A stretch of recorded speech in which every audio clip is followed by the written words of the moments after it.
Jeff LaRusso. I'm going to facilitate our meeting. Our goal here tonight is to make sure that we give you guys the latest and the greatest, best information we can and answer any questions that you have. For us to do that, I need to kind of get a little help from you guys. What I need from you is I'm going to have a few presenters come up, talk about the things that are pertinent to what we need to deliver to you guys. I want your questions, but what I want to do is be able to take those at the end. So you can hold off your questions. We'll get to a question and answer period. I'll have you guys come up to the mic. We'll have you guys ask the questions, and I'll get the most appropriate person to answer that question. Again, our goal is to service you, do the best job that we can in doing that, and then after it's all over, there will be several PIOs here that can assist you if we don't get to any questions live. So with that being said, I'd like to introduce some of the key people that are here for us today. We are in what's called a unified command. So I'd like to introduce Mike Minton, who is the Incident Commander for California Incident Management Team 2. Mark Staymeyer, who is the Agency Rep for the San Bernardino National Forest. Todd Hopkins, who is the CAL FIRE Riverside County Fire Department Unified Commander. Riverside County Sheriff's Department Lieutenant Al Campa. And California Highway Patrol Captain Mike Alvarez. I also have some dignitaries here I'd like to have them be addressed to you, and we'll give some opportunity for them later on. But we have County Supervisor Jeff Hewitt, who represents this district. And we have Mayor of the City of Banning, Daniela Andrade. So thank you for all being in attendance. So what I'd like to do is have Chief Hopkins come up, deliver a brief operational update on where we're at, give an idea of what's going on, and then we'll proceed through the rest of the event.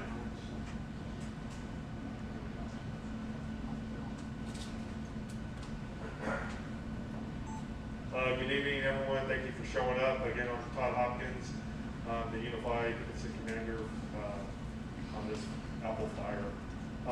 So Friday is when the fire started. It was around 5 o'clock p.m.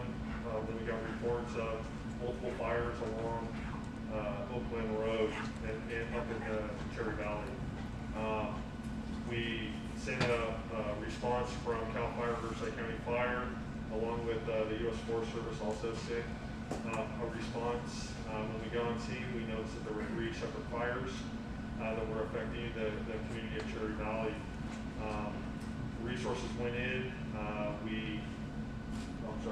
So resources went in, battled the fire. The fires with the type of fuels, the weather that we're having, it outpaced what we were able to do and spotted across Mile High Road, got over towards Bogart Park, and then started running up into the hills up towards the International Truck Trail.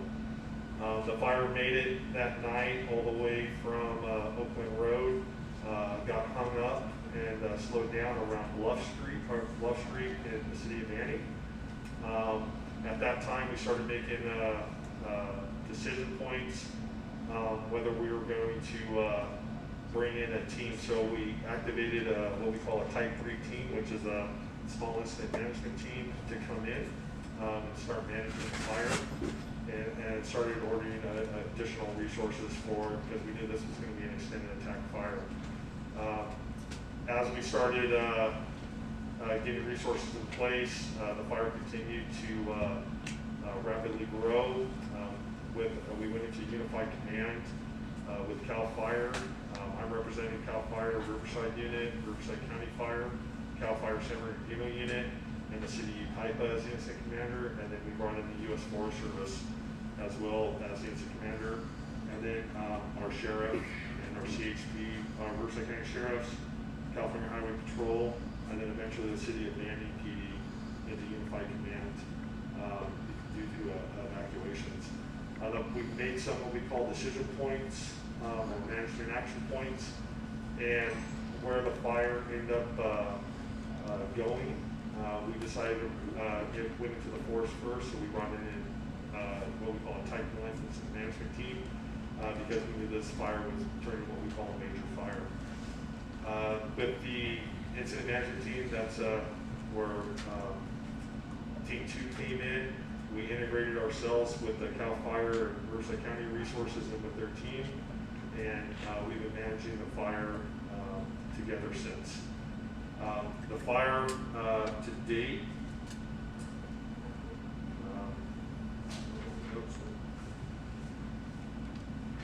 the fire was at 26,000, a little over 26,000 acres. We had 5% containment on the fire.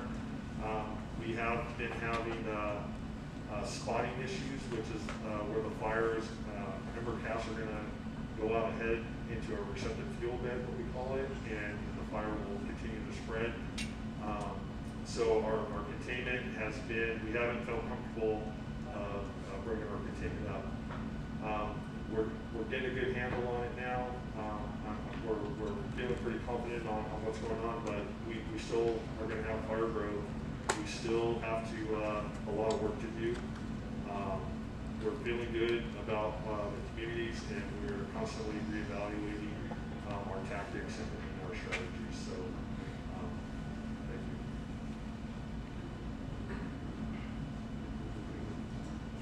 All right, with that, I'd like to bring up our law enforcement partners. They can address some of the evacuation stuff. And Chief Hopkins, if you want to help address that, that's fine. Also, we do have a map up behind here. Maybe at some point, Chief, you can kind of describe some of the stuff that's going on the map and give a little bit of orientation. So if I could have our law enforcement partners come up and speak on behalf of the evacuations, Chief, if you want to join in. Good evening, I'm Lieutenant Campo with the Riverside County Sheriff's Department out at Cabazon Station. We're addressing the evacuations.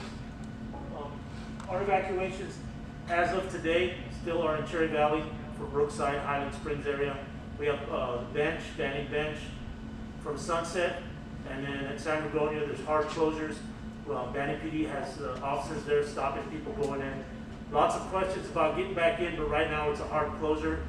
There was a meeting earlier today. We discussed the work that still needed to be done, how many people were going to be in there, getting power back to some of these places, and we decided it's better to have a hard closure today and shoot for maybe opening something up here in the near future, maybe tomorrow, maybe the next day. With high winds coming in, being expected Wednesday, they're trying to get ahead of all of that. So we'd rather have it all closed down so they have easy access instead of fighting with traffic. So that's why we have the hard closures today. I was up in Myers Canyon earlier today, and probably the top third of Myers Canyon, especially where it forks to East and West Fork. That's what hit hard by the fire. Luckily, only one structure was lost. It's a miracle nobody else lost a home, because the fire burned within 5 feet of the front doors. Great job by CDF and all firefighters. Morongo Reservation, the fire's pretty far off from the homes, but they do have some portions that have been evacuated as a precaution. But they have a huge fire line, and it's already burned down to that. The only danger there that I've seen, and I was just up in Wood Canyon, Potrero Canyon, is it circling around. If we get a south wind, it's going to circle around and hit Myers Canyon, or not Myers, but Millard, and come right back onto the res. So they had dozer crews up there, hot shot crews, hand crews. They're fighting it, trying to stop it there. Any other questions about closures of where they're at? That pretty much. Okay. That pretty much is all the closures and evacuations, except for the San Bernardino County side. And that's I guess a different briefing. So if you have anything more.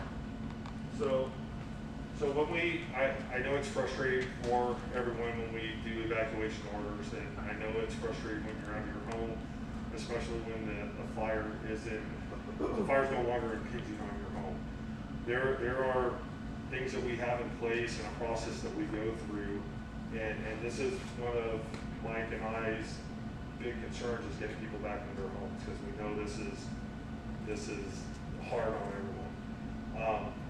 The process that we go through is we look and make sure that the fire is being taken care of. All of our fire needs, that we're not going to burn up another house, we're not going to burn up any, and it's life safety that we're talking about, so that nobody's going to get hurt from the fire.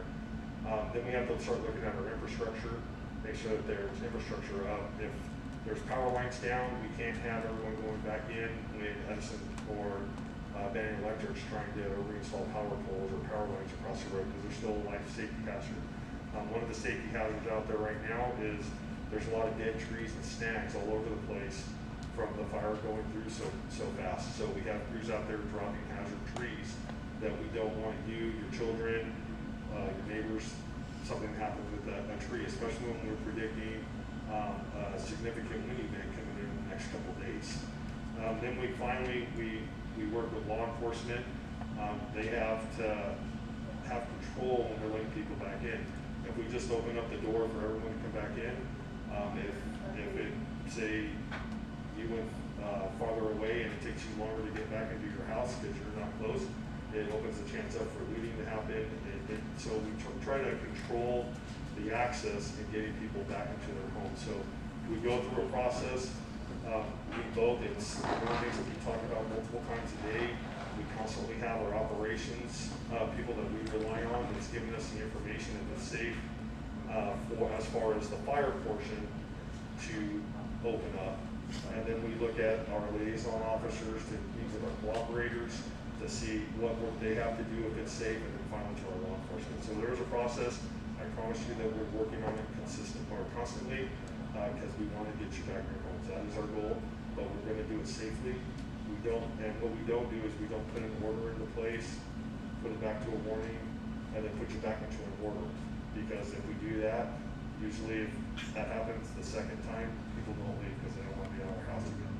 So please bear with us. When it's safe, I promise you that we will open up the areas so you guys can get back into your homes. Okay, as of right now, I can tell you, let me clarify. So we either do shelter in place, evacuation warnings, evacuation orders. Shelter in place means you're going to stay in your house and you're going to just kind of ride it out of whatever's going on. The evacuation warning is kind of our ready, set, go. That's where we want you to be gathering all your items, have your car parked in that area to get out. Even think about leaving at that time. The evacuation order is where you should be leaving your house because it's pretty imminent that the fire is going to be affecting where you live. Right now we have evacuation orders from Oakland Road all the way out to Ventura Canyon.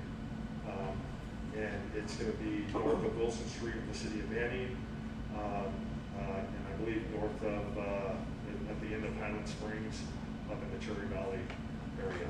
We also do, just speak a little bit about Oakland, all along Oakland Road, all the way down to Potato Canyon in the city of Yucaipa, or in Oakland community. We still do have some activity along the Bench area that crews are working, and with the winds coming, there's still potential. We have evacuation warnings in San Diego County for Forest Falls, and for Pioneer Town, and for Rimrock. And then evacuation warnings in Riverside County from Potrero Canyon out to Whitewater. So that's kind of our box that we built. Once we deem that the order can go down, we will go back to a warning, so you stay prepared. But we're only going to open it up if it's safe for you to go back in.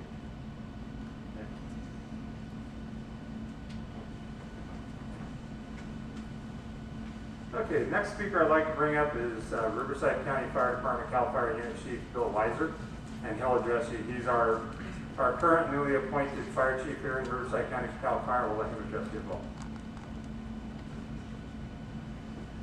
Thank you, Jeff. Supervisor Hewitt, it's nice to see you. Is that better? Okay, so a quick introduction for myself. Appreciate that. I am Bill Weiser. I am the Riverside County Fire Chief. As of, tomorrow morning they have to vote on it, the supervisor does, so maybe it's not really the real deal yet. But CAL FIRE put me as the unit chief starting today, this morning. So it's been just a quick 10 hours. I'm the newly minted shiny penny. I want to thank everyone here for your cooperation in working with us in the county fire department and evacuating when you're told, understanding, having patience. This team is doing everything that it possibly can to get all of you back to where you want to be and extinguish this fire at the best timing manner we can. I also want to take a moment to thank U.S. Forest Service, especially their California IMT2, with Chief Minton for coming in here and managing and taking care of this. It's a big thing for Riverside County, and we appreciate all that great help that they're giving. It's been a cooperative firefight, as I believe that Chief Hopkins was talking about. We have many units from all over California and even outside the state here. And they're doing a terrific job working cooperatively to try to get this fire. So with that being said, we're going to make it safe. We're going to get you back in your homes when it's safe to be able to do so. If any of you have any questions for me, I'll be in the back later on. Thank you very much.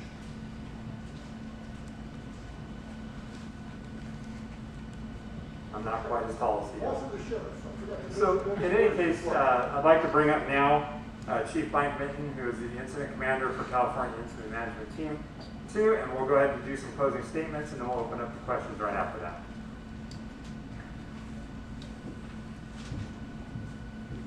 Yeah, thank you. So Mike Minton, I've been the Incident Commander for California Team 2 since we started on the incident. We were requested by the units to come down and assist on Saturday, and we were in briefed and then assumed command on the fire Sunday morning. I'm not necessarily a complete stranger to this area. If you guys remember the lake fire from 2015, that was just a little further to the north. I had a national incident management team that year and was the incident commander for the lake fire back in 2015. So do have some familiarity with some of the topography out there and some of the issues and concerns that we addressed back in 2015 with that fire. So the National Incident Management teams are made up of people from multiple different agencies, typically all of the federal land management agencies, as well as many different state and local cooperative departments. And so we have about 58 people that come in with our incident management team, performing functions not just within command, but logistics and support for all the firefighting resources that get committed here, with planning and designing strategy for how we're going to go about the fire, with coordinating the air operations show, and the work that goes on with both our fixed wing retardant delivery and our tanked and bucketed helicopters that are deploying water and retardant, and dealing with all the various administrative functions that we have to deal with to make sure that firefighters are supported, helping to coordinate public information to try to move accurate and timely information out to the communities that are affected. So that's really our purpose. That's been our charge with this. We, like I said, assumed command yesterday morning at 0600. Had a full operational shift yesterday to get better acquainted with the fire itself, the issues, and then today we've been able to be a little bit more so engaged on things such as the status of the evacuations, where the priority affected areas are, what those values at risk out on this landscape are, those communities that are continue to be at risk and may become at risk depending upon what the weather and winds do to want to manipulate and drive this fire. Our priority has been down in the southern end of the fire where the communities are. That's where the vast majority of our resources, our firefighters, engines, dozers, crews are working, because ensuring that we get those lines secured and can increase containment and mitigate further fire spread risk is really our priority, so that we can restore, get the fire in a place that we can lift the restrictions and the evacuations and kind of restore a sense of normalcy to the fullest extent that at least we can control. And so that's our continued priority. Today we were able to get some more resources to begin to evaluate the northeastern portions of the fire and start to begin to staff some of those areas. Those are not the priority one areas, but they are still important as containment of the entire perimeter of the fire is really our ultimate goal. Today we did see some continued growth. Most of that growth was in the north portion of the fire, kind of the northwest side, to the east of Lake Falls area, and then also on the easterly portions of the fire. We've had some thoughts and questions about Pioneer Town being affected. Pioneer Town is still certainly in that evacuation warning realm. Folks do need to still be prepared to possibly be asked to evacuate from Pioneer Town if the fire experiences heavy westerly winds and is driven in a rapid manner in that direction. So we do want to make sure that folks understand that. Those are a couple of our areas of future concern based on the current perimeter of the fire and the activity we're seeing in the last few days. So we're committed to be here until these threats are reduced, until the communities are able to get back in place. And we have over 2,500 firefighters assigned to the incident in total today.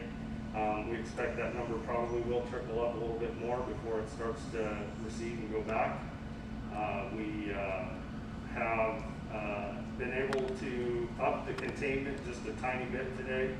As the perimeter of the fire itself grows, even though we may achieve some containment, when the overall perimeter gets larger, we measure containment by percentage of current perimeter. So you will likely see that move from the 5% where it had been and where it is in these releases up to about 7 to 8% is where we're headed. So slow but steady progress in the right direction.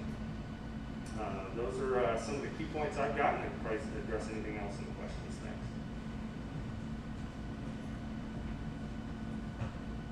So Chief Hopkins, unless you have anything else to add, I'm willing to go to questions if you have anything or any of our law enforcement folks have anything. Okay, so again, we want to be here to answer your questions. I just asked that we do a couple of things. Number one, we have a microphone set up here. Please come up to the microphone. Let's keep social distancing, so we're trying to beat this COVID thing. Give us your name, ask the question, and I'll find the most appropriate person to answer that question. So if I get my law enforcement partners and our fire partners to come up here on stage, I'll help facilitate, and we'll be able to get to your questions a little quicker.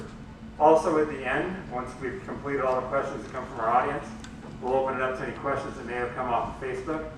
And then once we conclude our meeting tonight, there will be several of us that will stay here and answer any questions that you may want to address one-on-one.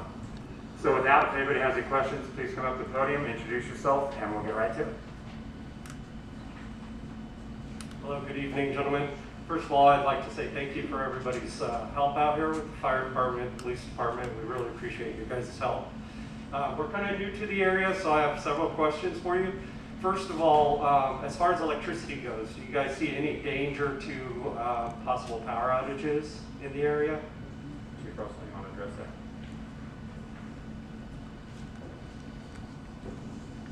Hey, good question. We're evaluating that as part of the contingency plans that you heard us talk about. That's a big part for us, is not only fighting the fire we have now, but where the fire is going to go. So we're constantly evaluating that. Doesn't look like it at this time, but that's subject to change as you hear weather patterns change and the different, where the fire goes. So that could change very quickly. Appreciate that. Now, the second question I have, if you'd like to. As far as power also, if anyone hasn't got the alert, Edison has put out a PSP notice, I believe starting today or tomorrow. So there could be, in addition to what's been going on in the fire, there could be power shut off from Edison to prevent any type of fires. I guess the second question that I would have is, we're kind of new to the area. Like I said, we just moved into the housing complex above Wilson and 22nd, and we realized when we moved in that there's kind of a large overgrowth there, and it's kind of close to where the fire was coming. Do you guys do any kind of controlled burns for that area, or is that, who's responsible for that area, for those areas north of Wilson? So in that area, so My normal day job is I am the liaison, the chief wiser for this area. I'm the division chief for the city of Banning, the city of Beaumont. In that area, we don't do control burns. Usually that's handled either if it's in the city limits, it'll be handled by their code enforcement or Riverside County code enforcement for doing any type of weed mitigation. Do you see it coming more south, or are you guys trying to hold a hard line there on the south end? We're definitely trying to hold a hard line there on the south end. One of the reasons with the decisions on keeping the evacuation orders is knowing fire history from here in the past. Typically, we have some drainages that run. The 8th Street drainage, the San Bernardino drainage. If we get ember cast in there and with the winds that come through the Banning Pass, typically they will funnel down, and we've had fires that have been in those drainages and they run right down to the houses where the cemetery is essentially. So that was one of our main concerns about putting on the evacuation order, but the firefighters are doing a great job. I'm hoping that they're confident that they're going to be able to hold it, but we still have to look at, when I explain about the evacuation orders, that we have to go through that process to make sure that everything's safe, not just the fire, before we allow people to go back in. Thank you very much for your time. Okay, anybody else have any questions of the guy else? All right.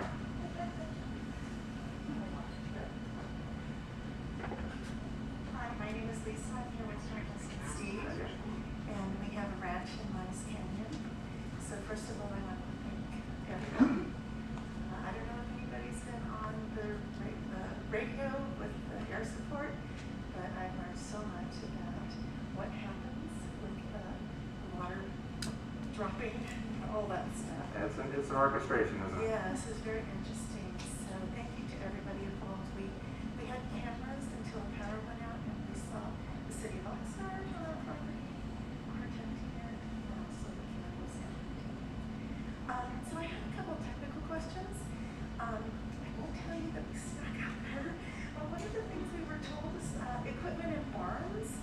So I didn't know, are you supposed to pull your tractors out and your vehicles and all that stuff and put it kind of out in the middle? That was one of the questions. We're kind of new, and of course, never had any kind of experience like this. Yeah. And the other question was about water. We had a helper, up in Miles Canyon, everybody helps each other. And we were told by one of the old timers that you're supposed to turn all your water off because the thing with the power, we've got the well. So I don't know if you have can address those questions. But I guess it's common sense on the barn, take all your equipment out, put it in the middle of the property, because you're probably going to be more interested in protecting the house rather than maybe a barn structure. But we didn't know about the water, so all of our water is turned off, and we do have a little orchard and things like that with water. Okay, so I couldn't hear you very well. You said you're at Miles Miles Canyon. Canyon? Or before the flood. Okay, so and here's one of the things that we kind of preach from CAL FIRE, and it's the Y 100 feet. So better than pulling out your equipment out of your barns and sticking it in the middle of the field is what we preach is to have your defensible space already in place. So you don't have to pull out your equipment. So your house and your barn can be defendable even if you leave your resources or your equipment inside your barn.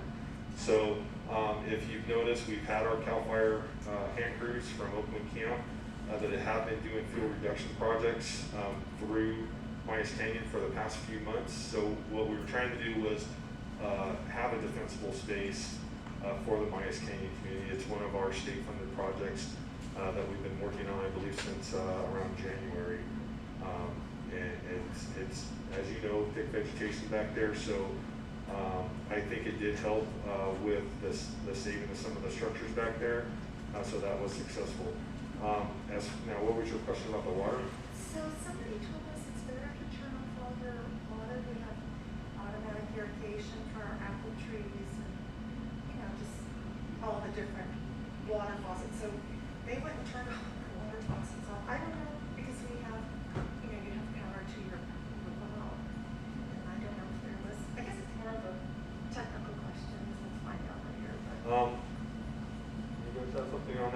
the only thing I can think of is depending on what type of water lines you have, if you leave stuff on, if you're on a tank and you get a rupture in one of your pipes or it melts, then you're gonna lose all the water that's on your property. Yeah, so, some of that information is probably, from people that have been living up there for years, and that's, what either they were told, I would ask them what their reasonings are. Unless, you have an idea, Mike? You know, so what I would say is it really depends on the water system that you're on. If you're on a municipal system, sometimes turning it off isn't a bad idea. If you're on something other than that, and if you're more rural in your property, sometimes leaving the water on can be really useful to the firefighters if they're in there trying to defend something. So it's really dependent upon your water system and kind of what your home and the interface around your home looks like. Well, our well is right up the road, so that's easy to access. Yeah, and what you will see, elaborate on Mike, if you leave your well on and that water source on, there's no hydrants back there, as you know, in West Canyon. So the firefighters only have the water that's in their tanks. So what you'll see is the firefighters, if they're going to defend your home, will go in there and will actually grab the garden hose and they'll start sticking it in their tanks just so they get that little bit of extra water while they're trying to battle the fires and keep their tanks full. Well, I have one more question for law enforcement. We, of course, we were here Friday, but we left and we couldn't get back in. So we know that the firefighters cut our chain and opened our gate. So just, are you guys going up and down and making sure? Do we call the station and say, hey, we see somebody on our camera that doesn't belong here? It Yeah. wouldn't be the first time. Yeah, we have teams who, Cabazon Station's really small. We have 2 guys out in the county and 1 guy in the city from Calamasa. So we had to call out our outside resources. So every night we put out anywhere between 4 to 5 teams, and these are like 6 to 10 man teams. So we're borrowing deputies from Elsinore, Thermal. The only station we haven't tapped is Blythe so far. But every night we're putting out 3 to 5 teams, 4 to 5 teams, and they're going out Myers Canyon, Cherry Valley, the bench, and they're up there all night long. They're roving patrol, so they're up there and they're making sure. I've fielded like 4 or 5 calls a day, and everyone's telling me, well, I left in such a hurry, I don't know if I unlocked the door or not. My guys are up there all night long, all day long, so it's a 24-hour operation for some. Call, okay. Call Banning PD. Okay. Last time I see the picture of our old tractor. Yeah, we're up there. That's the We're most up there. important thing, so. Yeah, I was up in Myers earlier today, and there was like 4 units staging right there by the gun range. And then a couple went up and then up on Bluff, so they're up there. Okay, thank you very much.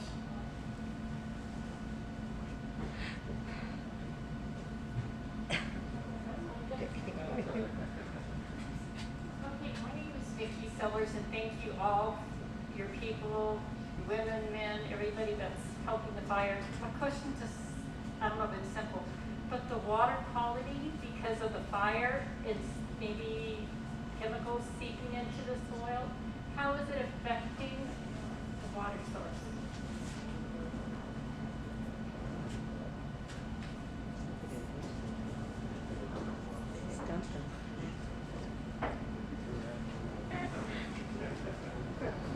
So I can tell you that I know, because my camp was also affected, we have our own water system, and we've been contacted by the California State Water Board.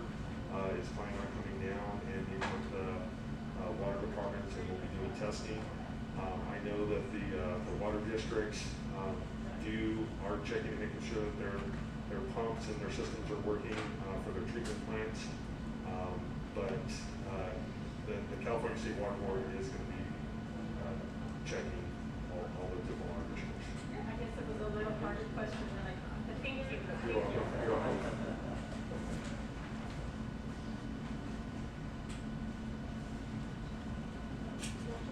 I keep thinking you guys are going to ask a question I can answer, but you haven't done it. We shall see. Good evening. Thank you very much. I'm Dana Rochat from Cherry Valley.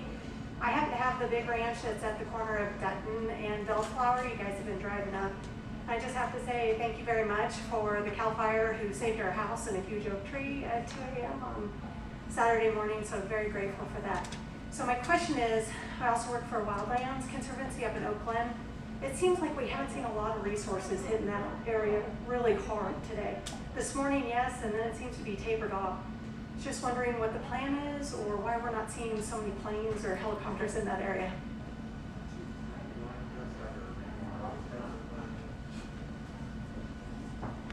Yeah, so thank you. Good question. Today we spent a lot of time kind of resetting and reorienting, like from the initial attack to saving structures, making sure everybody got out safe to that contingency plan. The fire actually above Oakland, even though it looks ominous, and it's what we call backing. It's slowly creeping down the hill, and the fuels aren't real continuous where we don't think it's going to come off. But to answer your question, we will have additional resources out there tonight and on tomorrow's plan to beef up that presence and structure protection and just general awareness in Oakland. Great, thank you very much. You're welcome, ma'am.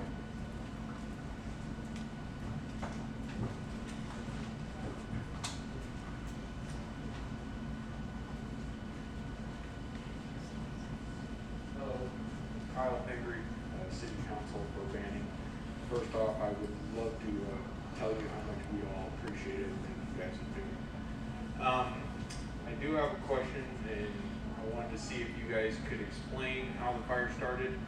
I do have a lot of friends and citizens that say that there's pictures going around that someone took pictures of someone starting, so if we can maybe have an explanation for that.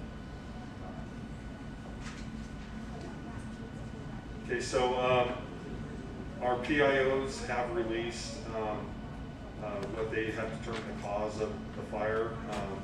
The cause was put out as a vehicle, a diesel vehicle that was traveling up Glen Road and was emitting from the tailpipe hot objects out of the tailpipe that started multiple fires. There were multiple witnesses.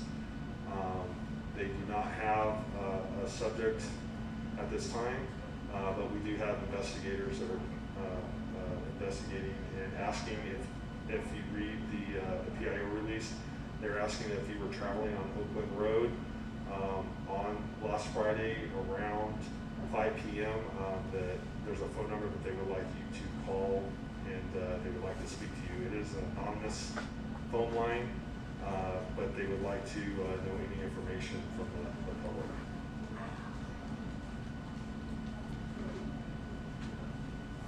So just to further what Chief Hopkins said, there was a press release put out today on the CAL FIRE, Riverside County Fire Department media sites, both on Twitter and Facebook. It kind of details exactly what he said, gives you guys the details of what they found. And so I encourage you to go visit that site, read that press release, and if you have any information that you think may be a help to that, please give them a call. We need any leads we can get on that. So any other questions? This one you might be able to answer. All right, so can you maybe tilt the mic down a little bit so we can hear you and get as close as you can to it so you have a good report. My name's Susie O'Hara. I also would like to thank all of you and everyone up on the line. I have a son-in-law up down there, so I know what you guys are all doing. Thank you very much. My question is back on the evacuation orders. All day we've been told at the sunset that 24 hours, possibly tomorrow, some will be able to get in. How is that going to be determined? How will we find out? Who do we contact? Where I'm at, I'm way at the bottom there, nowhere near the fire. So who do I see if I'm eligible to go home? Okay, so typically on a fire, what we're going to do is once the determination is made by the incident commanders and all the supporting staff that we're going to lift that. There'll be some kind of a social media message that comes out that will be picked up by all the other agencies. So say, for example, you're following the San Bernardino National Forest and it comes out there saying that we've lifted an evacuation or we're reducing evacuation. That'll happen. The other thing that happens is our county EMD, they will go ahead and put out releases themselves that kind of talk about that. So one of the things that we always encourage is to make sure that you guys are signed up for all of the alert systems in the county of Riverside. Best way to do that is to get on the emergency management's website for the county of Riverside. They have links to all those signups, and that'll give you the latest and best information as to what's going on in evacuations and their changing status. So, you know, it's kind of one of those things where, you know, in today's world, you know, the quickest and easiest way to get that message out is through social media. I know not everybody has that, but that's probably the best and most effective way to monitor that. At this time right now, does it look like there will be some restrictions lifted? That's something like Chief Hopkins said earlier that we're evaluating on a continuous basis. And as soon as it's safe for you guys as residents and the firefighters that are still working in the area, they'll go ahead and do that. We just can't predict exactly when that'll be, but they're working hard to get it done. I was just wondering how he's gonna sleep tonight. Thank you. All right, thank you.